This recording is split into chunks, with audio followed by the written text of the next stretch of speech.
Pagkatapos ng mapaminsalang lindol, muling tinamaan ang probinsya ng Cebu ng Bagyong Tino kung saan isinailalim muli sa state of calamity ang probinsya. Narito ang detalye sa balita ni Catherine Landicho.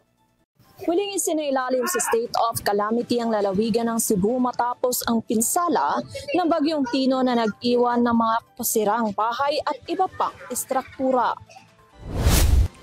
Hindi pa nga nakakabangon mula sa pinsalang tinamumula sa malalakas sa paglindol ang lalawigan ng Cebu, tila isang malaking hamon muli para sa lalawigan ang pananalasa naman ngayon ng Bagyong Tino.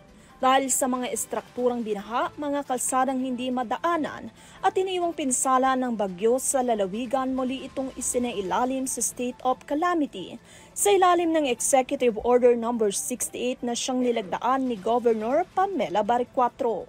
Dahil dito o dahil ito sa assessment na isinagawa ng Provincial Disaster Risk Reduction and Management Office sa pakikipagtulungan ng Municipal City Risk Reduction and Management Council sa malawakang pinsala, pagkawala ng buhay, patuloy na napipintong banta sa buhay at kaligtasan, pagkagambala sa mga mahalagang serbisyo at akarang pangangailangan ng emergency response.